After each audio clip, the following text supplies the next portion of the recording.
Assalamualaikum warahmatullahi wabarakatuh. Yang terhormat Kasubag Minwa Korwa Bid Minwa AKBP Dr. Yoga Putra. Yang kami hormati para staf dan perwakilan mahasiswa STK serta hadirin para undangan yang senantiasa dirahmati Allah. Pada acara peringatan Tahun Baru Islam 1 Muharram tahun 1444 Hijriah 2022 Masehi, marilah kita terlebih dahulu memanjatkan puji dan syukur kepada Allah Subhanahu wa Ta'ala atas karunia rahmat-Nya hingga saat ini kita bisa hadir di Masjid Darul Ilmi STIK dalam keadaan sehat walafiat. Salawat serta salam semoga tetap tercurahkan kepada baginda Nabiullah Muhammad sallallahu alaihi wasallam. Hadirin yang berbahagia, sebelum acara ini kami mulai, izinkan saya untuk membacakan susunan acara pada pagi hari ini adalah sebagai berikut. 1. Pembacaan Asmaul Husna. 2. Pembacaan Surat Yasin. 3. Ceramah oleh Kiai Haji Husnan Naim LC. 4. Pemberian santunan dari mahasiswa S1 STIK Angkatan ke-80 Widya Pratia Tama kepada anak yatim. 5. Salat goib untuk orang tua Bapak Kakorwa Kombes Pol Noviar Haji Sadikun Noto Adi Susilo. Hadirin yang dirahmati Allah, memasuki rangkaian acara yang pertama adalah pembacaan Asmaul Husna. Bismillahirrahmanirrahim. Ala hadhihi wa ala kulliyatin salihah wa ila hadratin Nabi Mustafa Rasulullah Muhammadin sallallahu alaihi wasallam wa azwajihi wa auladihi wa dhurriyyatihi wa ahli baitihi wa ashabihi ajma'in. Sya'unillahi lana wa lahumul Fatihah. A'udzu billahi minasy syaithanir rajim. Bismillahirrahmanirrahim. Alhamdulillahi rabbil alamin. Arrahmanir rahim. Maliki yaumiddin. Iyyaka na'budu wa iyyaka nasta'in. Ihdinas siratal mustaqim. Siratal ladzina an'amta 'alaihim ghairil maghdubi 'alaihim waladdallin. Amin. Astaghfirullah, astaghfirullah, astaghfirullah, astaghfirullah. Allahumma salli ala Muhammad ya Rabbi salli alaihi wa sallim. Ya Allah, ya Allah, ya Allah, ya Allah. A'udzu billahi minasy syaithanir rajim. Bismillahirrahmanirrahim.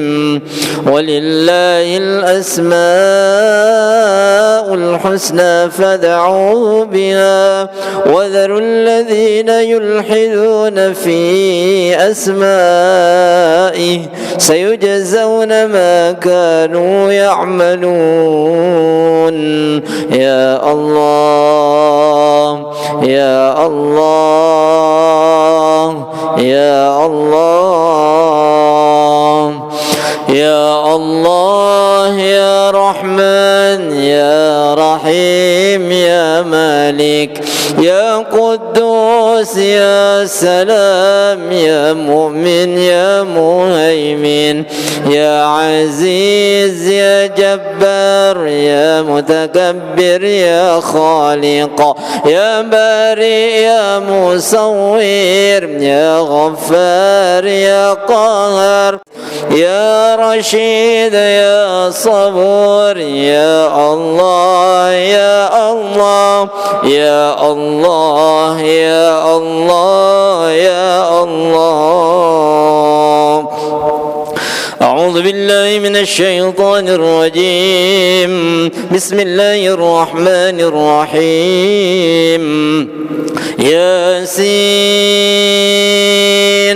والقرآن الحكيم إنك لمن المرسلين على صراط مستقيم الذي جعل لكم من الشجر الأخضر نارا فإذا أنتم منه توقدون أوليس الذي خلق السماوات والأرض بقادر على أن يخلق مثلهم بلى وهو الخلاق العليم إنما أمره إذا أراد شيئا أن يقول له كن فيكون فسبحان الذي بيده ملكوت كل شيء وإليه ترجعون صدق الله العظيم.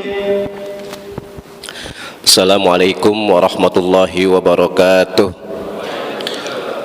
Bismillahirrahmanirrahim. Alhamdulillahirabbil alamin. Wabihi nasta'in ala umurid dunya waddin. Wassalatu wassalamu ala sayyidina Muhammadin khatamil anbiya'i wa mursalin wa ala alihi wa sahbihi ajma'in. Rabbi shrahli sadri wa yassirli amri wahlul 'uqdatam min lisani yafqahu qawli wala haula wala quwwata illa billahil aliyil azim. Amma ba'du.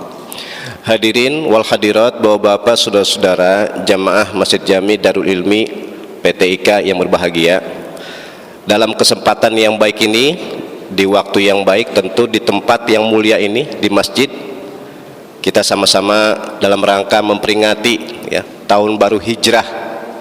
Kebetulan tahun ini angkanya bagus ini, tahun baru hijrah 1444, ngingetinnya gampangan dikit. Jadi tahun 1444 hijrah atau hijriyah. Hijrah ini yang dimaksud adalah perpindahan junjungan kita Nabi besar Muhammad sallallahu alaihi wasallam beserta sahabat-sahabatnya dari Mekah ke Madinah. Maka proses pindah ini disebut hijrah. Di dalam berbagai riwayat, di dalam berbagai kisah tentang hijrah Nabi beserta sahabat-sahabat dari Mekah ke Madinah banyak sekali. Oleh karena itu dalam waktu yang beberapa menit ini saya akan kemukakan beberapa hikmatnya. Saya sebutkan beberapa hikmatnya saja adanya peristiwa hijrah Nabi Muhammad SAW. Maka salah satu tema yang diberikan kepada saya untuk kajian kali ini, itu intinya adalah meningkatkan iman dan kinerja. Ya, nanti tentunya kita semuanya ini, termasuk bapak-bapak, saudara-saudara, ibu-ibu sekalian, mudah-mudahan kita termasuk orang yang baik dan bisa berbuat baik. Itu intinya. Amin ya rabbal alamin. Baik, satu dari sekian banyak hikmah hijrah, ya sekarang ini tahun 1444. Yang pertama itu adalah memantapkan niat, memantapkan maksud, dan memantapkan tujuan. Sehingga kita semua, saya yakin kita semua sering mendengar, bahkan kita hafal, ada hadis yang sangat populer yang kata Nabi, innamal a'malu binniyat. Hadis ini diucapkan oleh Nabi ketika peristiwa hijrah gitu. Dan salah satu tujuannya adalah ketika kita akan, ini bahasa saya nyebutnya tanda kutip, akan berbuat kebaikan apapun, itu dimantapkan dengan niat. Sebab niat itu salah satu maksudnya adalah sugesti, memberi penyemangat, memberi kekuatan.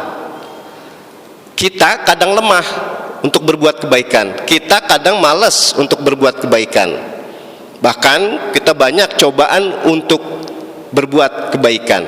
Banyak sekali berbuat kebaikan itu cobaannya, ujiannya. Tapi karena ada niat yang mantap, ada niat yang tulus ikhlas tentunya, kemalasan kita berubah menjadi rajin, ketidakmampuan kita berubah menjadi sungguh-sungguh. Ujian, cobaan, ujian kita hadapi, Karena ada kemantapan niat, itu bisa kita lalui dengan lancar, dengan aman dan mudah. Nah, ini salah satu pemahaman, berarti niat itu sebagai penyemangat, niat itu sebagai sugesti.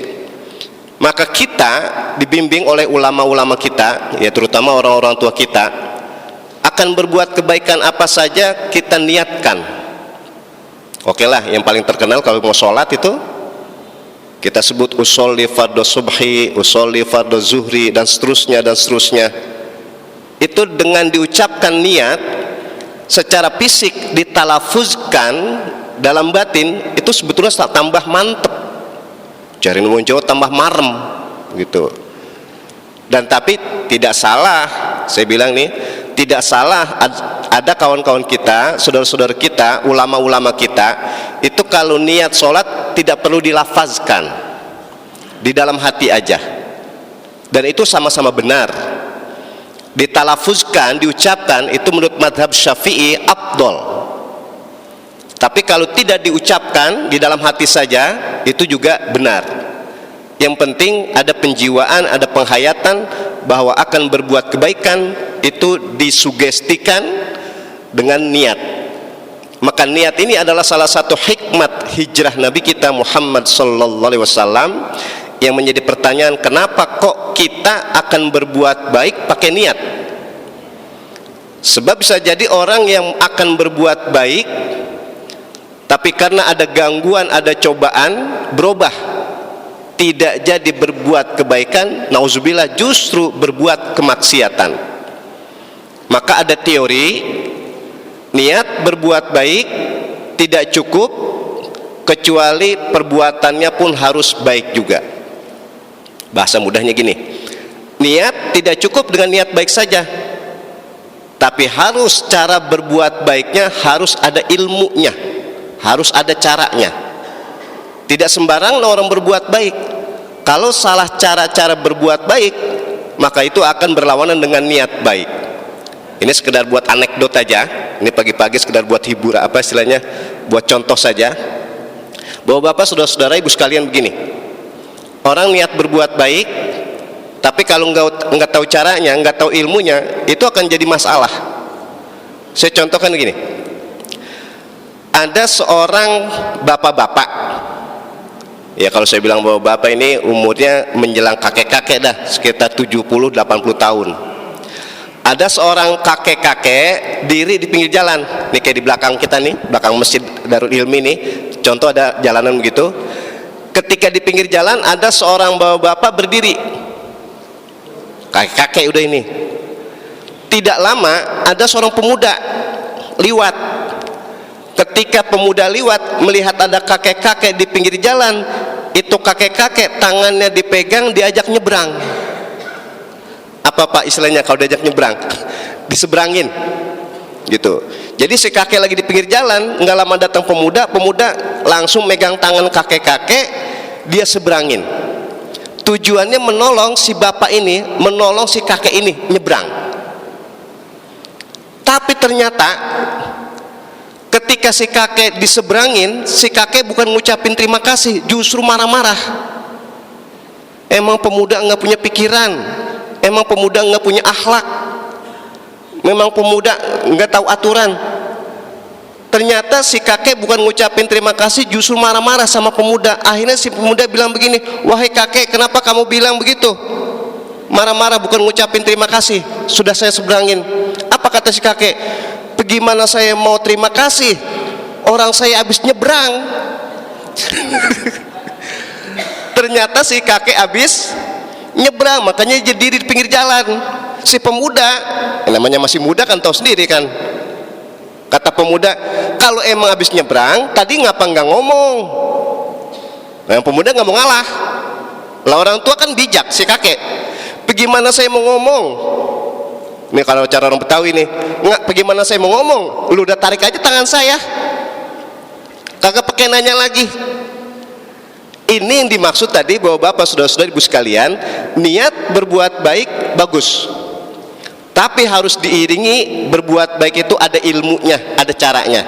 Nah, cara berbuat baik Mudah-mudahan ini semua bapak-bapak, saudara-saudari, ibu sekalian, kita ini niat berbuat baik. Saya yakin ini kita niat berbuat baik, tapi nanti ketika berbuat baik dengan cara, dengan ilmu, dan semuanya mudah-mudahan itu mendapatkan yang dimaksud oleh Nabi sebagai ibadah. Amin ya rabbal alamin. Itu yang pertama. Yang kedua, begini, di dalam peristiwa hijrah ini tadi saya dihubungin termasuk kemarin oleh Pak Sutrisno dan pengurus di sini. Nanti ada santunan. Ini ada korelasinya nih. Begini. Dan menarik, temanya itu adalah meningkatkan iman dan kinerja. Apa maksudnya? Kita ini nggak cukup berhablum minallah doang. Kita nggak cukup berbaik dalam beribadah kepada Allah saja, nggak cukup. Tapi juga harus hablum minan nasnya juga harus baik. Jadi baik kepada Allah, baik juga di mata masyarakat. Oleh karena itu ilmiah banget ini. Di dalam Al-Quran, ini ada guru kita ahli qori ini. Di dalam Al-Quran ada 70 ayat lebih. Saya katakan sekali lagi, di dalam Al-Quran ada 70 ayat lebih ketika bicara masalah keimanan digandeng dengan masalah amal soleh. Berarti keimanan seseorang akan sempurna kalau dibarengi dengan amal soleh atau perbuatan baik. Makanya teorinya, orang beriman aja tapi nggak mau beramal soleh, nggak sempurna imannya. Tapi kebalikan, orang yang beramal soleh tapi tanpa didasari keimanan tidak ada mendapatkan ganjaran balasan kebaikan dari Allah Subhanahu wa taala. Maka sekali lagi 70 ayat khusus spesifik nih. Jadi keimanan itu akan sempurna. Makanya menarik dan hebat ini temanya yang saya diberikan itu. Jadi meningkatkan iman dan kinerja itu untuk menjadi kesempurnaan iman. Nah, apa korelasinya, apa menyambungnya dengan peristiwa hijrah Nabi kita Muhammad SAW dari Mekah ke Madinah? Ini salah satu episodenya nih, salah satu ceritanya begini, bapak-bapak, saudara-saudari, ibu sekalian. Nabi kita Muhammad SAW, saya akan singkat ini, dua cerita. Ketika Nabi hijrah dari Mekah ke Madinah, itu Nabi diperintah oleh Allah. Beda dengan sahabat-sahabat yang lain. Kalau sahabat-sahabat hijrah dari Mekah ke Madinah, itu mereka berangkat sendiri, beliau berangkat sendiri. Tapi Nabi hijrah dari Mekah ke Madinah menunggu perintah dari Allah. Makanya Nabi hijrah dari Mekah ke Madinah itu belakangan. Ketika Nabi sudah mendapatkan perintah dari Allah untuk hijrah dari Mekah ke Madinah, satu-satunya sahabat, ini kalau kata orang Betawi, seatu-atunya. Kan sahabat banyak banget itu. Sahabat cuman atu yang diminta oleh Nabi untuk mendampingi beliau hijrah, yaitu sahabat Abu Bakar As-Siddiq. Jadi cuma sahabat Abu Bakar As-Siddiq aja yang diminta oleh Nabi untuk nemenin beliau hijrah dari Mekah ke Madinah. Ketika sahabat Abu Bakar dikasih tahu oleh Nabi untuk mendampingi beliau hijrah, sahabat Abu Bakar senangnya luar biasa, bahagianya luar biasa. Saking senangnya, saking bahagia sahabat Abu Bakar, beliau membeli 2 ekor onta. Sahabat Abu Bakar membeli 2 ekor onta, dan onta itu yang paling bagus ketika itu, tentu paling mahal. Akhirnya sahabat Abu Bakar bawa 2 ekor onta. Yang beliau niat begini, 2 ekor onta ini, 1 buat Nabi, 1 buat beliau, sahabat Abu Bakar. Tapi hebatnya nih, ini salah satu adabnya. Sahabat Abu Bakar bilang sama Rasulullah, "Ya Rasulullah, saya senang, saya bahagia. Engkau minta saya menemani engkau. Oleh karena itu, untuk rasa syukur saya membeli 2 ekor onta. Yang 1 buat engkau ya Rasulullah, 1 buat aku." Artinya sahabat Abu Bakar memberi hadiah kepada Nabi 1 ekor onta. Ternyata bapak-bapak, saudara-saudara, ini yang saya maksud nih, historisnya nih, sejarah hijrah.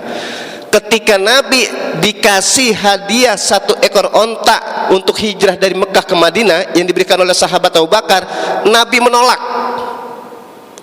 "Wahai sahabatku Abu Bakar, engkau biasa memberi hadiah kepadaku, tapi untuk kali ini nih, saya akan tidak menerima hadiah dari siapapun, termasuk dari engkau, untuk melakukan hijrah dari Mekah ke Madinah." Ketika Nabi menolak pemberian sahabat Abu Bakar nggak ngerti. Ya Rasulullah, ini saya ikhlas banget, saya saking senangnya, pokoknya ini onta saya kasih buat engkau ya Rasulullah, hadiah dan sebagainya. Nabi juga bilang begitu. Kalau kata bahasanya kekeh, Nabi enggak mau nerima, sahabat Abu Bakar kekeh akan memberi. Tapi pas lama-lama sahabat Abu Bakar akhirnya mikir, ini Nabi enggak biasa begini nih, biasanya mau menerima hadiah, tapi sekarang enggak mau, ini berarti ada hal yang penting. Ternyata kata Nabi, untuk kali ini dalam rangka hijrah, saya akan tidak menerima hadiah dari siapapun, termasuk dari engkau. Akhirnya sahabat Abu Bakar menerima. Ya udah ya Rasulullah, kalau seperti itu. Akhirnya Nabi membeli 1 ekor onta kepada sahabat Abu Bakar untuk hijrah dari Mekah ke Madinah. Sekarang yang menarik, apa maksudnya didikan Nabi? Ini buat kita nih. Didikan buat Nabi, orang untuk mencapai kesuksesan harus ada pengorbanan. Sopone wong, siapa aja manusia, sukses enggak ada tanpa perjuangan. Orang sukses enggak ada yang tanpa pengorbanan. Semuanya pasti ada perjuangan, ada pengorbanan. Ya pengorbanan macam-macam, melalui fisik, melalui harta. Ya mungkin diantara kita ini, diantara pengorbanan kita apa? Kita sementara misah dengan orang tua kita, misah dengan kerabat kita, misah dengan keluarga kita dan sebagainya, saudara kita dan sebagainya. Ini salah satu bentuk pengorbanan. Orang-orang manapun yang sukses, enggak ada yang enggak berkorban, pasti berkorban. Ya tinggal tadi saya bilang relatif berkorban itu apa dan berapa banyak, udah pasti itu. Termasuk kita yang ada di sini nih. Mudah-mudahan kita termasuk orang yang sukses nanti. Dan sekarang kita berkorban, itu salah satu cara untuk mencapai keberhasilan, pasti itu. Oleh karena itu tadi Nabi mengajar kepada kita untuk mencapai kesuksesan harus kudu berkorban. Nah yang terakhir, yang tadi saya bilang 2 cerita ini tapi saya singkat. Intinya orang mencapai kesuksesan harus ada pengorbanan, harus berjuang.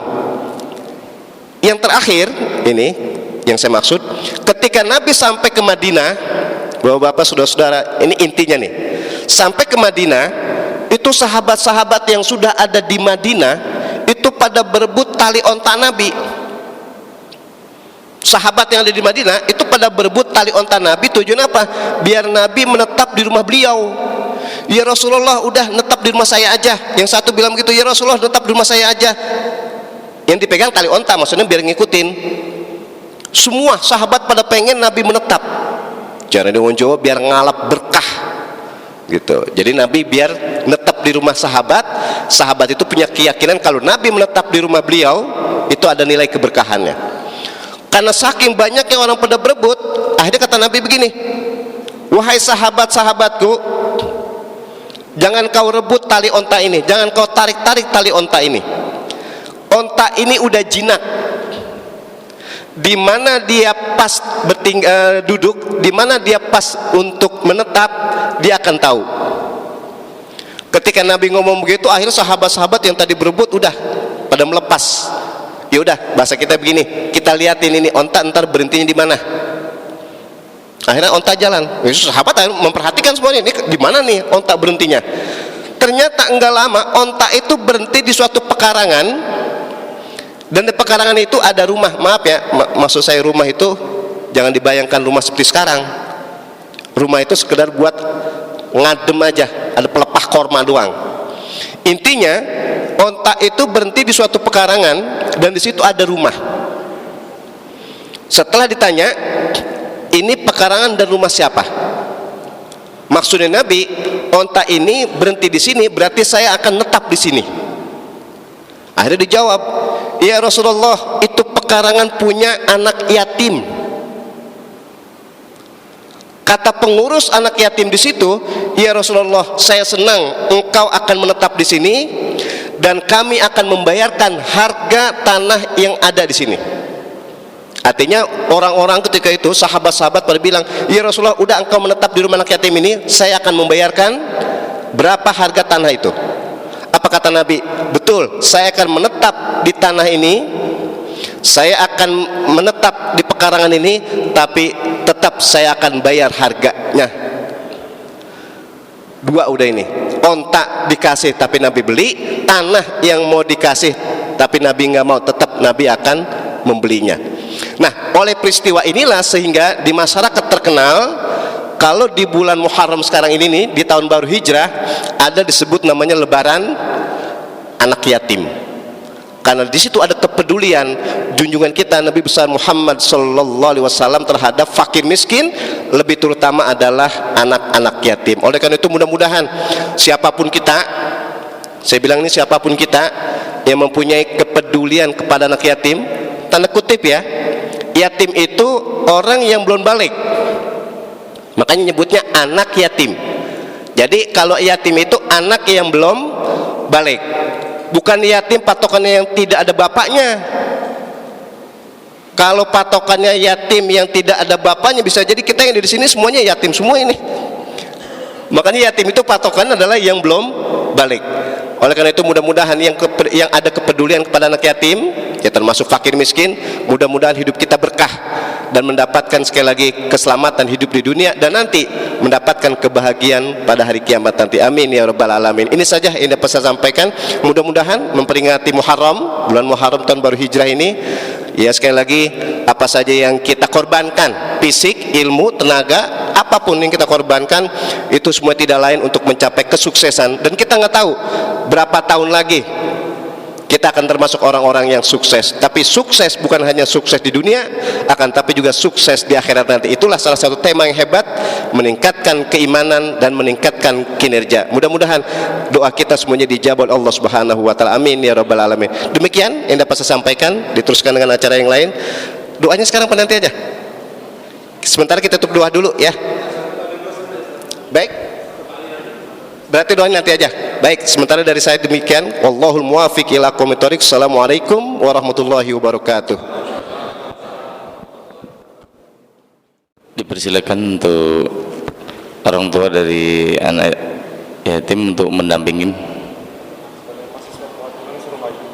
mahasiswa yang perwakilan, mohon izin untuk maju ke depan.